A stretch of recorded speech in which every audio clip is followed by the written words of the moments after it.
Selamat siang, jumpa lagi dengan Denok Ayu Novel.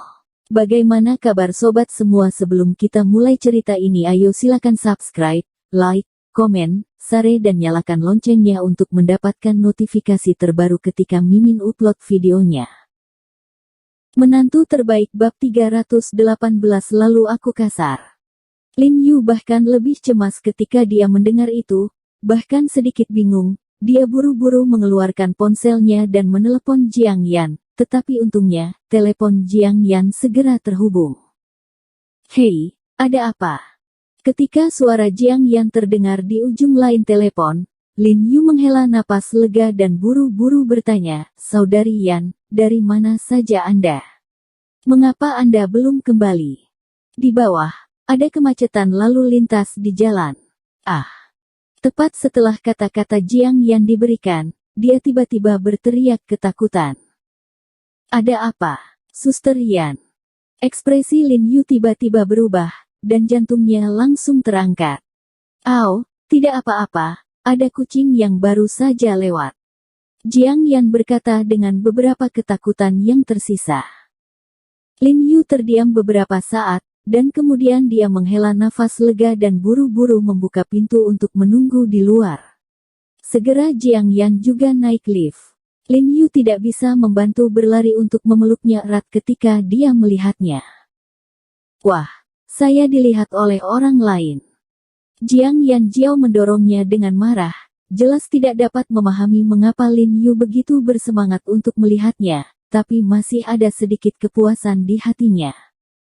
Setelah makan malam di malam hari, Lin Yu menelepon Qin Lang, mendesak mereka, dan meminta mereka memanfaatkan waktu untuk menyerahkan masalah tersebut dan bergegas bermalam. Keesokan paginya, Qin Lang dan Dajun bergegas ke ibu kota dengan lebih dari selusin mantan anggota pasukan khusus yang terlatih. Ketika turun dari pesawat, mereka berbaris, melangkah dengan rapi, dan menunjukkan kekuatan yang besar. Para penumpang di sekitar bandara tercengang, memikirkan konvoi kepala mana yang tiba di Beijing. Lin Yu menyewa bus, membawa mereka langsung ke asrama staf pabrik farmasi, dan menempatkan mereka di dalamnya. Kemudian dia membagikan belati tembaga yang dibuat oleh Shen Yuxuan kepada mereka, serta kantong penuh cinabar. Tas kain, menginstruksikan mereka untuk tenang dan memanfaatkan senjata di tangan mereka jika mereka bertemu seseorang yang tahu seni yang mendalam. Lin Yu memilih seseorang bernama Wang Dazu untuk menjadi kapten keamanan, yang bertanggung jawab atas pekerjaan keamanan pabrik farmasi. Faktanya, Lin Yu memanggil mereka ke sini, terutama sebagai pasukan cadangan. Adapun keamanan pabrik farmasi, Anda tidak perlu khawatir tentang itu sendiri. Orang-orang dari penjuru bertanggung jawab.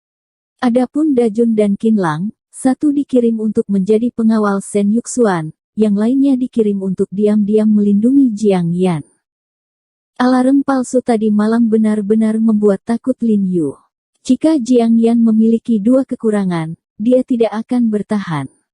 Setelah mengerahkan semua ini, Lin Yu merasa lega dan dilarikan ke rumah Li pada sore hari untuk terus merawat Li Qianhui. Setelah periode perawatan ini, kondisi Li Qianhui telah membaik secara signifikan, tangan dan kakinya akan bergerak-gerak dari waktu ke waktu, dan matanya akan sering berputar, tetapi dia tidak bangun.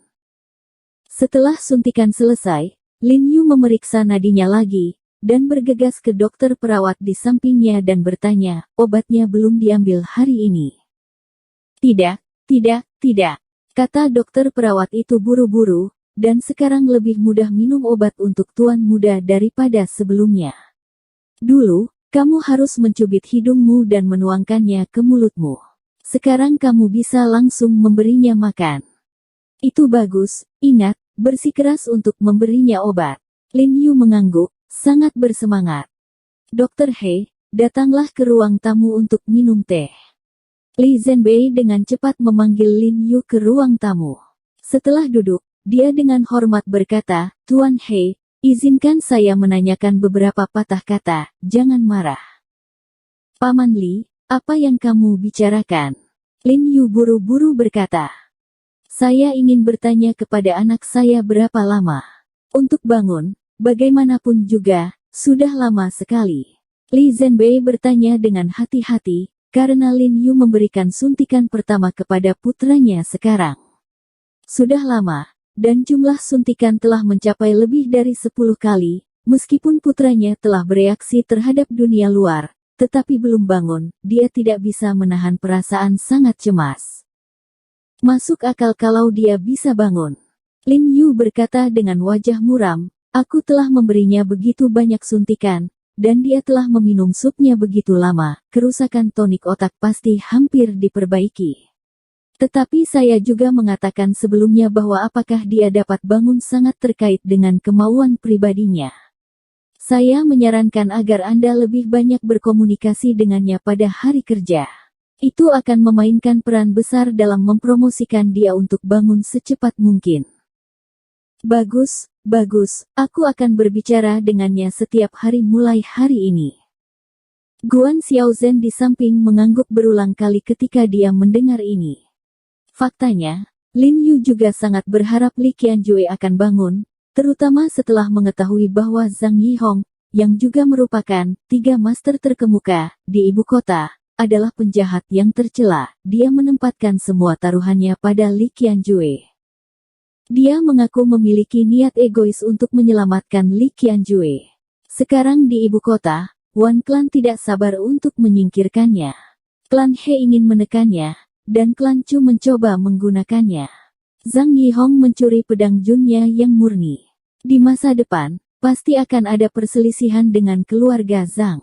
Jadi terjebak dalam pusaran konfrontasi dengan banyak keluarga besar, dia harus menemukan sekutu, dan ibu kota keluarga Li, baik dari segi kekuatan atau karakter, adalah cita-citanya. Jika Li Qianjue bangun, dengan bakat dan kemampuannya, mereka berdua akan bergabung untuk membunuh keluarga besar dan kecil lainnya di ibu kota tanpa masalah. Ini adalah ambisi terbesar Lin Yu. Tuan He. Aku masih memiliki yang kejam. Li Zhenbei berkata dengan sedikit tidak sadar, Qianying, dia agak. Oh, lihat ingatanku. Aku telah berpikir untuk memberikan Nona Li akupuntur lagi beberapa hari ini. Hasilnya terlalu sibuk, aku lupa. Aku pergi terburu-buru hari ini dan tidak menelepon kakak perempuanku. Telepon dia. Sebelum Li Zhenbei selesai berbicara, Lin Yu tiba-tiba teringat sudah lama sejak terakhir kali dia memberikan energi spiritual Li Qianying untuk memperpanjang hidupnya. Baru-baru ini, tubuhnya pasti sedikit tidak mampu menahannya. Berpikir untuk membantunya, melanjutkan hidupnya, dengan kekuatan spiritual lagi, tetapi banyak hal telah terjadi kali ini, dan tidak ada waktu luang. Setelah Lin Yu selesai berbicara, dia menelepon Ye Qingmei, tetapi saya tidak tahu apakah ponsel Ye Qingmei mati atau lebih, dan dimatikan, jadi dia berbalik untuk menelepon Li Zhensheng, tetapi telepon Li Zhensheng berdering untuk waktu yang lama dan tidak ada orang di sana. Menjemput. Maaf, Paman Li, cuaca menjadi dingin akhir-akhir ini, dan terlalu banyak pasien di klinik, jadi mereka mungkin terlalu sibuk untuk mendengar telepon berdering, kata Yu meminta maaf. Tidak apa-apa. Tidak apa-apa. Li Zhenbei tersenyum dan melambaikan tangannya, menatap putri yang pergi ke dapur untuk mencuci buah, dan Chong Lin Yu berbisik, sebenarnya, Dr. He, Anda tidak perlu meminta bantuan. Anda adalah seorang dokter, Qianying adalah sabar, tidak ada perbedaan antara pria dan wanita dalam hubungan dokter-pasien. Anda dapat merawat gadis kecil itu secara langsung. Jangan khawatir. Meskipun saya bertambah tua, saya tidak terlalu sombong. Jika semua orang begitu berhati-hati dengan Anda, dokter pria di bagian ginekologi rumah sakit tidak semuanya penganggur.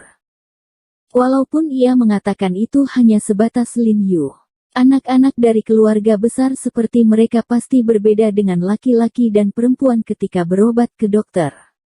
Setiap kali istri dan putrinya pergi ke rumah sakit untuk pemeriksaan fisik, seluruh prosesnya semua diperiksa oleh dokter wanita yang membuat janji.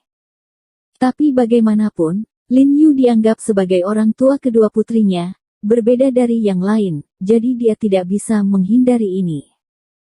Ya, dokter, Hei, keluarga kita tidak begitu feodal, tapi kamu menyelamatkan nyawa putriku.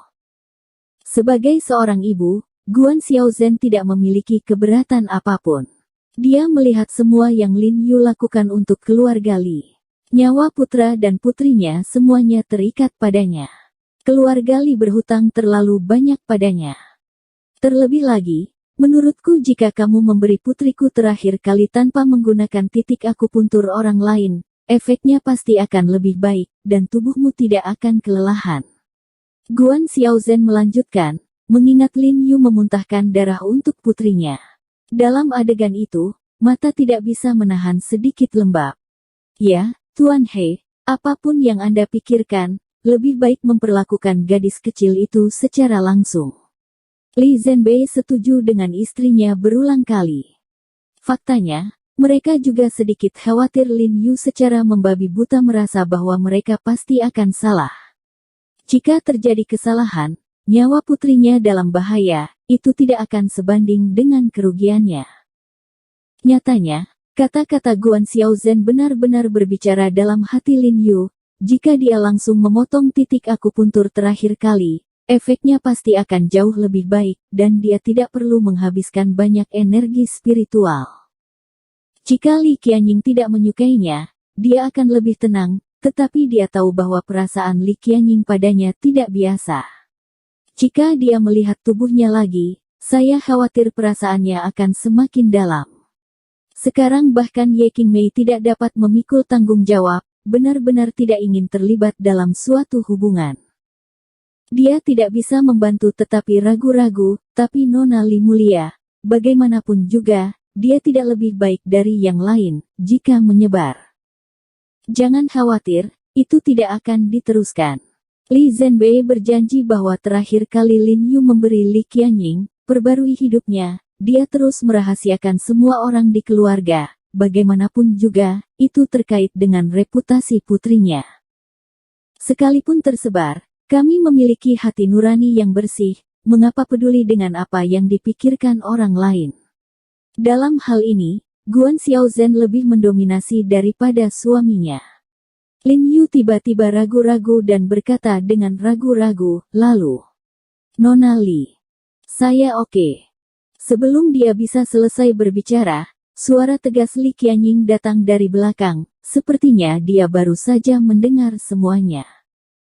Dia meletakkan buah di atas meja dan menatap Lin Yu dengan lembut, saya tidak mulia seperti yang Anda katakan.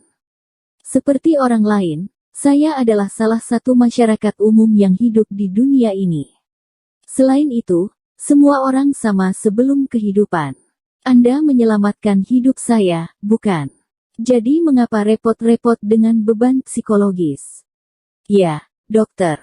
Hei, jika menurutmu gadis kecil itu lebih bijaksana, jangan menolak, kata Li Zhenbei sambil tersenyum. Oke. Kalau begitu aku akan bersikap kasar. Lin Yu melihat bahwa anggota keluarganya berkata demikian, jika dia menghindar lagi, itu akan terlalu dibuat-buat, jadi dia langsung menjawab. Pergi ke kamarku kali ini. Li Qianying menyarankan. Oke, Bibi, kenapa kamu tidak masuk dengan pengasuh dan Bibi? Lin Yu mengangguk dan berkata kepada Guan Xiaozhen.